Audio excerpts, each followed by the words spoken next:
네, 반갑습니다. 폴락 대표님하고 원래 짜고 친 거 아닌데요. 거의 짜고 친 것처럼 맨 마지막에 기후변화 얘기를 해 주셨습니다. 그래서 저는 여기서부터 시작해서 오늘 어쩌면 이 방에 모이신 많은 분들한테는 약간 듣기 싫은 소리도 제가 한두 가지 해야 될 것 같고요. 그러면서도 저 나름대로 농업에 대한 기대가 굉장히 크기 때문에 미래를 향한 어떤 그 바람 같은 것도 한번 말씀드리도록 하겠습니다. 저 평소 경제에 대해서 별로 아는 사람이 아니라서 경제 얘기 잘 안 하지만 한번 경제 얘기부터 하면서 얘기를 풀어보도록 하겠습니다. 저 어제 미국에 갔다가 어제 밤에 귀국을 했는데요. 지금 미국 난리도 아니더만요. 대통령 이상한 사람 뽑아놔가지고 법석인데 이분도 옛날에 그렇게 편안하게 대통령 하시지는 않았잖아요. 어떻게 잘못 오르락내리락 하다가 이제 혼이 나셨는데 여러 해 전에 미국에서 그 전직 대통령 중에 다시 모시고 싶은 사람이 있느냐 하는 설문조사가 있었습니다. 압도적으로 1등 하셨습니다. 왜냐하면 근래 미국 역사에 경제를 확실하게 챙겨주신 대통령으로 이분을 모든 사람들이 기억하는 겁니다. 대통령 하시는 분들은 전부 다 말씀하십니다. 경제 살리겠다고. 근데 경제 살려놓으신 분은 거의 없으시잖아요. 우리 기억하는 한. 근데 이분은 진짜 하셨다는 거죠.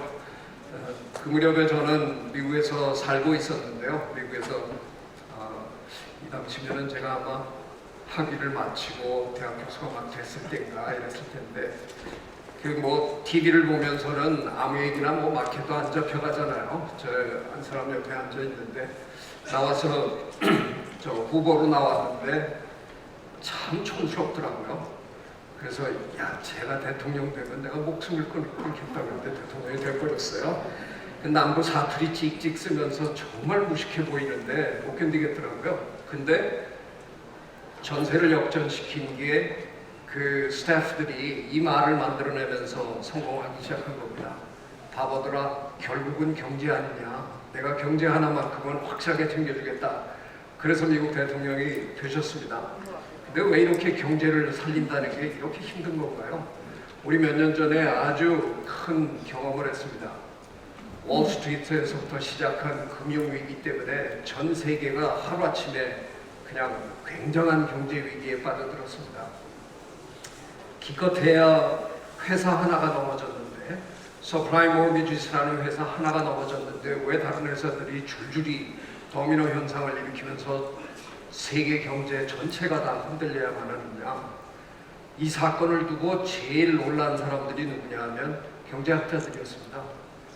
도저히 이런 일이 벌어지리라고 그분들은 상상해 본 적이 없습니다. 그래서 스스로 굉장히 자성의 목소리를 냈거든요. 이때 이후로 한 4, 5년 동안 세계 경제학계는 모이기만 하면 경제학이 뭐가 잘못된 거냐 하는 자성의 목소리를 내기 시작했습니다. 저희 생물학 연구하는 사람들은 예전부터 잘 알고 있었습니다. 이 방 안에는 아마 제 생각에 대학 시절에 경제학 공부하신 분들이 굉장히 많으실 텐데 경제학이라는 학문은 하나의 대전제가 있습니다. 경제의 주체인 인간이라는 동물, 제 앞에 앉아있는 이 동물들 얘기인데요. 이 동물들이 완벽하게 합리적이다라는 전제하에 하는 학문입니다. 절대로 합리적이지 않은 결정은 내리시지 않는, 연필 한 자루를 사시더라도 슈퍼컴퓨터를 돌리면서 이게 제일 합리적인 결정이라는 걸 결정하시고 사신다는 전제하에 하는 학문입니다. 천만의 말씀입니다. 우리 맨날 충동 구매하고요. 2시간 전에 산 거 후회하고요. 이러고 삽니다. 경제학이 망할 수밖에 없었던 이유는 경제학은 이전까지는 한 번도 경제의 주체인 인간이라는 동물의 심리나 행동에 대해서 전혀 관심이 없었습니다. 그거는 경제학의 영역이 아니었습니다. 무슨 생각을 하든 그런 건 상관없고요. 나중에 숫자만 세면 되는 겁니다. 하지만 월스트리트에서 출발했던 그 일은 인간의 탐욕이 잘못 시스템을 악용하다가 벌어진 일입니다. 그래서 경제학은 드디어 그 전에 경제의 주체인 인간을 그저 입자로만 보든 파티클로만 보든 이른바 뉴턴 경제학의 시대를 끝내고 이제는 그 입자 하나하나가 언제 어디로 튈 줄 모르는 개성 충만한 이상한 동물들이라는 것을 인정하고 들어가는 다윈 경제학의 시대가 열렸습니다. 저는 평생 다윈을 연구한 사람입니다. 이제는 돈을 벌기 위해서라도 경제를 알기 위해서라도 다윈을 알아야 되는 그런 시대가 왔다는 겁니다. 2009년부터 그래서 여러 가지 다윈에 관한 책들을 쓰기 시작했는데요. 가히 다윈의 이론은 150년 동안 아마 학문의 세계에서 이론 중에 가장 탄압을 많이 받은 이론, 아마 다윈의 이론일 겁니다. 하지만 지금 이 순간 다윈의 이론은 경제학은 물론이고요. 음악, 예술, 체육 모든 분야에 가장 중요한 이론 중에 하나로 인정받고 있습니다. 굉장히 심플한데, 굉장히 단순한데 모든 거에 다 적용이 됩니다. 그래서 저희 다윈 학자들 모아서 21세기 다윈 혁명이다. 그리고 이제는 우리가 다윈이 어떻게 생각했느냐 하는 것을 이해해야만 이 세계를 이해할 수 있을 거다라는 생각으로 Darwinian Intelligence라는 다윈 지능이라는 책도 써냈습니다. 하지만 아직도 우리나라에서는 별로 다윈이 중요한 사람이 아닙니다. 제가 이렇게 다윈을 잔뜩 띄워놓고도 다윈을 좀 폄하도 해야 되겠습니다. 다윈 선생님이 너무 강조하신 게 생존 경쟁입니다. 그죠? 이 세상은 경쟁밖에 없다는 식으로 강조를 하셨습니다. 하지만 그거는 그냥 다윈의 이론을 겉핥기식으로만 읽어보신 분들이 생각하시는 거고요. 다윈의 그 업적을 다 뒤져보면 다윈 선생님이 이것만 말씀하신 건 절대로 아닙니다. 경쟁에서 이기는 여러 가지 중요한 아주 세심한 방법론들도 다 얘기하셨습니다. 그런데 우린 그런 건 별로 생각 안 하고요. 그냥 다윈 그러면 생존 경쟁. 그래서 남의 피를 빨아야 되고 남을 죽여야 되고 이런 걸로만 생각합니다. 아까 폴락 대표님이 저 포드 자동차 얘기를 보여주셨는데 미국에서는 그 무렵에 포드나 락펠러나 뭐 이런 분들이 다윈의 이 이론을 곡해를 해가면서 저걸로 해서 착취하면서 하는 아주 전형적인 착취형 자본주의를 막 발전시키던 그런 시절입니다. 근데 저 같은 생물학자한테 자연계에서 가장 위대한 성공 사례가 뭐냐라고 물으면 아마 10명 중에 9명은 조금 더 주저하지 않고 이걸 예를 듭니다. 꽃가루를 옮겨주고 그걸로 대가로 꿀을 받는 이 관계. 자연계에서 무게로 가장 성공한 생물 집단이 누군지 아십니까? 무게 그러면 코끼리, 고래 뭐 이런 거 생각하시는데요. 그건 우리가 동물이라서 동물밖에 생각할 줄 모르는 거고요. 자연계의 진짜 무거운 존재들은 식물입니다. 지구는 식물이 꽉 잡은 행성입니다. 그 식물들이 숫자로 가장 성공한 곤충과 만나면 맨날 물고 뜯은 게 아니라 둘이 이런 공생 계약을 맺었다는 겁니다. 둘이 요즘 경제용어로 하면 FTA를 맺어가지고 아주 잘 먹고 잘 산 두 독점 이른바 그룹들이라는 겁니다. 이거는 대학에 가지 않아도 웬만한 사람이 다 아는 내용입니다. 아리스토텔레스 이래로 우리 뭐 그냥 수없이 듣던 얘기입니다. 제일 유명한 성공 사례가 이건데 이게 그야말로 손을 잡고 협동한 게 가장 큰 성공을 이뤘는데도 우린 돌아서서는 경쟁만 얘기합니다. 왜 이렇게 잘못했는지 전 가끔 다윈 선생님이 진짜 너무 잘못하셨나 그런 생각 가끔 해봅니다. 더 이상한 건 저 일을 해낸 거는 벌이라고 생각하고요. 저 일을 해낸 거는 뭐 나비라고만 생각합니다. 근데 실제로 자연계에서 이 공생관계를 가장 기가 막히게 극적으로 최대로 이용해 먹은 동물이 누구냐? 인간입니다. 인간은 농업을 개발하면서 이 다른 동식물과의 관계 이걸 어마어마한 규모로 성공한 겁니다. 자연계에서 우리만큼 이 관계를 기가 막히게 성공시킨 생물은 없습니다. 지금 우리가 기르고 있는 이 많은 곡물들, 얘네들이 뭡니까? 우리 인간이 농업을 시작하기 전, 불과 한 10,000년 전입니다. 그 10,000년 전에는 저 들판에 말없이 피고지던 잡초들이었습니다. 그 잡초들을 우리가 가져다가 저렇게 대규모로 길러주는 바람에 지금은 지구에서 최대 지주가 된 놈들이 저 잡초들이었어요. 이런 일들을 우리가 해내면서 오늘 우리가 그런 얘기를 많이 들으실 텐데 4차 산업혁명이 일어나기 그 이전에 혁명이 하나 더 있었잖아요. 농업혁명입니다. 농업혁명이 우리 인간을 지구에서 가장 막강한 존재로 만들어준, 만물의 영장으로 만들어준 사건이었죠. 그게 바로 이 자연과의 공생관계를 가장 대규모로 하는데 성공했기 때문에 우리가 이 자연계에서 최고로 위대한 동물이 된 겁니다.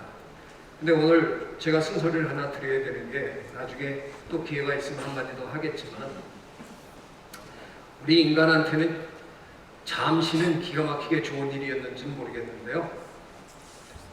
농업처럼 나쁜 일은 없었습니다. 이게 환경 파괴의 최대의 사건이었거든요. 멀쩡하게 잘 살고 있는 많은 생물들을 한순간에 밀어내고 한 종으로만 쫙 갖다 심어내는 이런 이상한 짓을 우리 인간이 하기 시작한 겁니다. 여기서부터 우리의 모든 환경 문제들이 시작됐다 그래도 과언이 아닙니다. 자, 앞으로의 농업은 어떻게 해야 될까? 이런 짓을 계속 반복하면서 해야 될까? 아까 우리 장관님도 AI 얘기 잠깐 하셨는데 옛날에 우리가 저 집들에서 닭 몇 마리 키울 때 AI 걱정해 본 적 있습니까? 없습니다. 잔뜩 이렇게 한 곳에다가 키우기 시작하면서 이제 걱정이 시작된 겁니다. 대규모로 하다 보니까 이런 일들이 다 벌어진 거거든요. 앞으로의 농업도 이런 걸 반복해야 될까? 한 번쯤은 생각해 볼 필요가 있겠다는 겁니다. 저는 사실 진화를 연구하는 사람이라서 늘 뒤를 돌아보고 살았는데요. 과거를 연구하는 사람이었는데 어쩌다가 자꾸 지난 한 10몇 년 동안 미래학 하는 분들한테 자꾸 불려다니면서 일하고 나면 자꾸 저를 대표로 내세워갖고 미래학 하시는 분들한테 따돌림을 좀 당하고 있는데 제가 미래학 하시는 선생님들 뒤따라다니면서 저 나름대로 과연 우리의 미래는 어떤 걸까 하는 걸 정리해서 꺼내놨던 겁니다. 이게 벌써 10몇 년 전에 제가 한 일인데 그때는 2020년을 미래로 내다보고 하던 작업이에요. 근데 이제 2020년이 내일 모레입니다. 참 세월이 빠른데 저는 2020년이 되면 우리가 이런 미래를 겪고 있을 거라고 10몇 년 전에 제 나름대로 예언을 했는데요. 그 중에 하나가 우리나라가 지금 가장 심하게 겪고 있는 고령화, 우리가 고령화 시대를 살 것이고 여성의 시대를 살 것이고 기후변화, 자원고갈, 본화의 시대의 창의와 혁신. 오늘 제가 드릴 말씀은 바로 이 문제에서 출발하는데요.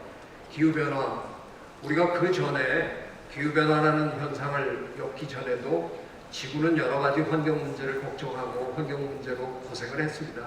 그런데 기후변화의 문제가 그 전에 많은 다른 환경 문제랑 근본적으로 다른 건 그 전에 환경 문제들은 대개 국지적이었습니다. 어느 동네에 수은 중독이 있었고 뭐 페놀 사건이 있었고 뭐 이런 건데 기후변화는 전 지구적인 현상입니다. 이건 더 이상 국경을 무시하는 현상이기 때문에 전 지구의 모든 나라가 참여할 수밖에 없었던 겁니다. 물론 강대국, 오바마 대통령 시절에는 상당히 적극적으로 참여를 하셨지만 그 전에 미국은 상당히 이 분야에 있어서 별로 협조적이지 못했기 때문에 나라들 간의 이익의 이런 차이들 때문에 별로 쉬운 결론은 못 내고 있습니다만 그래도 그 전체적인 인식을 끌어내는 데는 기후변화는 그렇게 어렵지 않았습니다. 왜냐하면 과학자들이 먼저 나와서 설명할 필요가 없었습니다. 그냥 그냥 일반인들이 다 압니다. 내가 이 동네에 50년 살았는데 이런 날씨는 처음이다. 저희들은 옆에서 그냥 기후변화입니다. 그냥 얘기만 하면 됩니다. 모든 사람이 그냥 그야말로 제가 표현을 하면 피부로 느끼기 때문에 기후변화의 문제는 하루아침에 중요한 문제가 되어버렸습니다. 그래서 전 세계가 지금 노력은 하고 있습니다. 별로 효과가 없어서 그렇지 노력은 하고 있습니다. 다만 저는 기후변화를 연구하지만 기상학을 하는 기상학자는 아니고요. 어떻게 보면 기후변화만 중요한 게 아니라는 걸 자꾸 얘기하고 싶어 하는 사람입니다. 기후변화로 인해서 지구의 기온이 예를 들어서 이번 세기에 2도 미만 상승하는 걸 2도 미만으로 잡아보자. 이것도 지금 제대로 못하고 있지만 그랬을 경우 우리 인간은 까짓것 거대한 건물 짓고 그 안에서 에어컨 틀고 살면 되지 않을까 하는 생각도 그냥 가끔 해봅니다.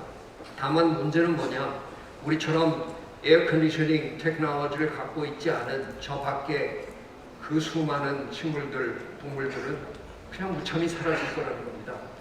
기후변화가 진짜 중요한 이유는 그 약간의 온도 상승에도 어마어마한 생물 다양성이 사라질 거라는 겁니다. 자, 생물 다양성이 사라지면 무슨 일이 벌어집니까? 저도 아까 홍학 대표님처럼 넷에서 구한 사진인데, 북극곰이 사라지고 있습니다. 이게 우리랑 무슨 상관이냐 그러면 할 말 없는데요. 이건 그냥 하나의 상징일 뿐이고요. 기후변화보다 생물 다양성의 고갈이 인식 차원에서 굉장히 어려운 이유는 아까도 말씀드린 대로 기후변화는 모든 사람이 피부로 그냥 느끼는데 북극곰이 사라지는 건 오늘 아침 출근하실 때 못 봤잖아요. 우리가 출근하고 퇴근할 때 우리 눈앞에서 사라지는 게 아니기 때문에 저 같은 과학자가 매일같이 읽어가지고 열변을 토해도 들으실 때 잠깐 듣거든요. 이 뉴스 싹 지나가고 나면 무슨 연예인 뉴스 나오고 나오면 그냥 까맣게 잊어버리십니다. 하지만 이게 굉장한 문제일 겁니다. 뭐냐 하면 기후변화로 인해서 자원 고갈의 문제가 온다.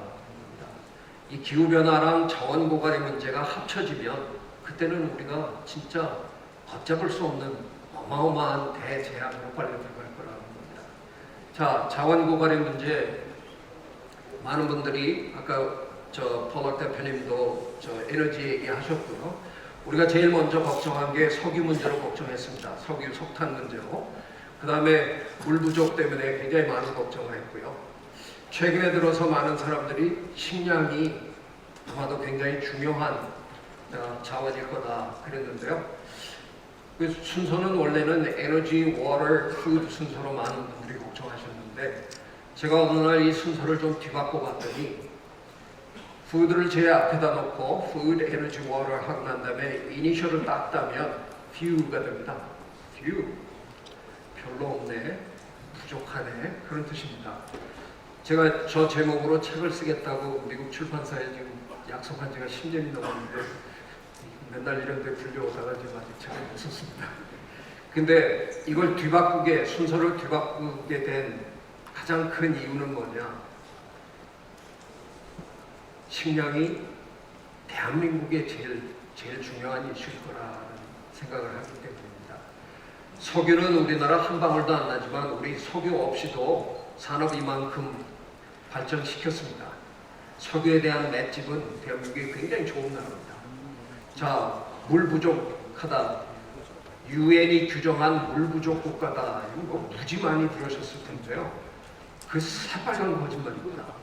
유엔은 단 한 번도 대한민국을 향해서 너희는 물 부족 국가라고 얘기한 적이 없습니다. 유엔 근처에 있는 미국의 사립연구소에서 유엔 데이터를 가져다가 무지무지 웃기는 그 통계 자료를 내본 겁니다. 1년 강수량을 인구로 나눠본 겁니다. 우리나라는 작은 나라라서 강수량 자체가 작습니다. 근데 인구 밀도는 높으니까 나눠버리니까 사우디아라비아랑 똑같은 나라가 되는 겁니다. 근데 오늘 아침에 샤워하시려고 물 틀었는데 안 나오세요? 대한민국은 물 부족 국가가 절대로 아닙니다. 그리고 앞으로 기후변화 때문에 물은 더 많이 떨어질 겁니다. 다만 물이 한 번에 쏟아붓고 안 옵니다. 물을 관리해야 하는 겁니다. 물 부족 국가는 절대로 아닙니다. 그래서 더 중요한 건 후두입니다. 결국은 우리나라는 식량 때문에 가장 큰 곤혹을 치를 거다라는 겁니다. 지금 OECD 국가 중에서 식량의 해외 의존도가 가장 높은 나라가 일본과 대한민국입니다. 일본은 준비를 다 해놨다 그러더라고요. 그런 일이 생겼을 때 일본은 다 준비를 해놨다 그럽니다. 자, 식량이 왜 문제가 될까? 그냥 제가 농담 하나 하겠습니다.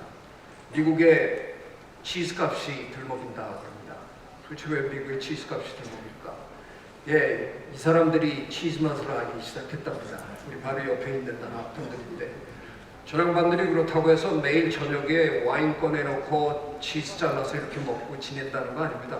저 중국 가정에 가끔 초대받아 봤는데 그런 일 안 하더라고요. 그냥 중국 사람들이 서양 놈들은 왜 이 발꼬락내 나는 치즈를 그렇게 좋아하는 거냐, 그리고 한 조각씩 맛보기만 해도 미국의 치즈값이 올라갈 수 있다. 어마어마한 시장이 바로 우리 옆에 있는데 이 시장이 어떻게 하느냐에 따라서 달라지고 있는데요. 지금 중국 사람들의 식감이 굉장히 많이 변하고 있습니다. 이게 아마 앞으로의 농업에 굉장한 영향을 미칠 겁니다.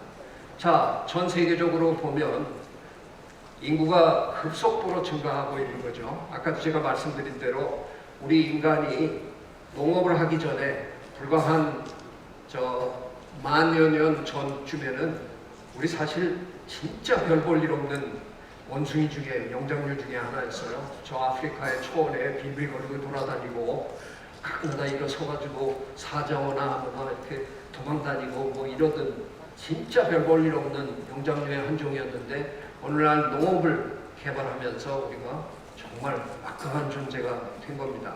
그런데 그러면서 최근에 들어서 선진국들은 출산율이 떨어진다고 해서 자꾸 이 문제를 갖고 고민하지만 전 세계적으로는 아직도 출산율이 너무 높습니다.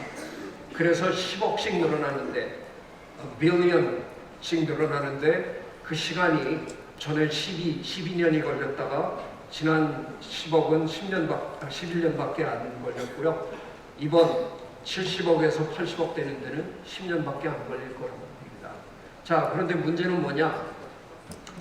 만약 100억이 되는 순간, 전 세계 인구가 100억이 되는 순간, 지금으로부터 한 30억 정도가 더 느는 순간 농업에 필요한 땅이 어느 정도냐? 그럼 지금 브라질만한 땅이 있어야 된다. 근데 이런 땅 없습니다. 그러니까 이제 아주 간단한 계산이 나오는 겁니다. 농업 때문에 인간이 큰 곤혹을 치를 건 너무나 당연합니다. 근데 그 모든 나라 중에서 누가 제일 큰 곤혹을 치를 거냐? 농업이 무기가 되기 시작하면 대한민국이 제일 큰 곤혹을 치를 거라는 겁니다. 왜? 우리는 옥상에까지 길러 먹습니다. 더 이상 기를 데가 없는 나라입니다. 그러니까 이 문제를 아주 근본적인 차원에서부터 우리는 심각하게 고민해야 된다는 겁니다. 오늘 우리가 4차 산업혁명 얘기를 많이 합니다. 전 10몇 년 전에 이미 앞으로의 세계는 창의와 혁신의 세계일 수밖에 없다 얘기를 좀 더 떠들기 시작했습니다. 앞으로는 머리 싸움이라는 겁니다. 대한민국이 지금은 이 정도지만 전 세계에서 가장 좋은 두뇌를 갖고 있는 민족입니다. 우리가 꿀릴 이유가 제가 보기엔 전혀 없다고 생각합니다. 저는 한 가지 그거로 예전에도 이런 농업 관계에서 한번 초대받아서 얘기한 적이 있습니다. 아까 제가 말씀드렸습니다. 만일 우리가 농업을 또다시 자연을 파괴하는 형식으로 한다 그러면 그게 과연 옳은 일일까? 에너지도 아까 폴락 대표님이 그런 얘기 슬쩍 하고 넘어가셨는데 태양 에너지 좋긴 한데 그거 받아들이기 위해서 지금 어마어마한 땅을 지금 태양광 그걸 설치하느라고 또 하고 있습니다. 과연 이게 옳은 일인가? 그래서 지금 사우디나 이런 사막 국가들은 그 사막에다가 하니까 아무 죄책감 없이 합니다. 하지만 우리나라에서 자꾸 산에 나무를 자르면서 그걸 설치합니다. 이게 과연 옳은 일인가 생각해 봐야 된다는 겁니다. 제 미국 동료 딕슨 디포미어라고 지금 콜롬비아 대학에 있습니다. 예전에는 저랑 같이 기생충 연구하던 시절도 있었습니다. 기생충 학회에서 한두 번 만났었는데 어느 날 갑자기 수직농법의 전도사가 돼서 지금 전 세계를 돌아다닙니다. 어떤 의미에서는 미래일지도 모르겠다는 생각합니다. 우리나라에서도 이 문제를 가지고 굉장히 여러 번 고민을 한 걸로 합니다. 송도도 이거 꼭 고민해서 디프미어 박사가 여러 차례 다녀왔습니다. 왜 진전이 안 되는지 저는 잘 모르겠습니다. 딕슨한테 제가 물었습니다. 너 어떻게 다 이런 생각을 다 했냐? 그랬더니 야, 니네 나라 논 이렇게 쑥 미니까 이렇게 수직이 되던데 뭘 그래? 발상의 전환이 필요한 겁니다. 자, 오늘 제가 아까 시작에 참 많은 분들이 이렇게 모였는데 저는 제가 왜 불려왔나 좀 걱정을 사실은 했습니다. 4차 산업혁명에 대해서 요즘 너무나 많은 분들이 얘기들을 하십니다. 제가 보기에 그분들 중에 진짜로 무슨 일이 벌어질지 아는 사람은 단 한 분도 안 계신 것 같아요. 근데 마치 어떻게 될 거라고 다 얘기들을 하시는데 그거 맞출 분 제 눈에는 아무도 안 보입니다. 심지어는 다보스 회장님도 제가 보기엔 그냥 얘기하는 거지 그분의 말대로 될 리는 절대로 없습니다. 어떻게 변할지 아무도 모릅니다. 그럴 때 중요한 건 뭐냐? 굉장히 많은 사람들이, 굉장히 다양한 분야의 사람들이 함께 모여서 문제를 토론해야 되는 겁니다. 오늘 이렇게 많은 분들이 모였는데요. 여기서 문외한은 저 하나뿐입니다. 농업에 대해서 쥐뿔도 모르는 사람은 저 하나입니다. 이렇게 모이시면 안 된다는 얘기를 제가 오늘 하기 위해서 오늘 사실은 왔습니다. 저 같은 사람도 여기 불려와야 되고요. 진짜 아무 상관도 없을 것 같은 사람들이 여기 불려와야 되는 겁니다. 오늘 발표하시는 분 제가 쭉 앉아서 쫙 봤는데 전부 농업기술에 관련된 분들입니다. 그분들 머릿속에서 나오는 얘기들은 다 중요하지만 돌파구를 찾기에는 제가 보기에는 부족할 것 같은 걱정이 드는 겁니다. 이제 굉장히 과감하게 전혀 상관없는 분야랑 얘기를 하셔야 하는 겁니다. 4차 산업혁명이 어떤 형태로 농업에 될 거냐? 이거 아무도 모릅니다.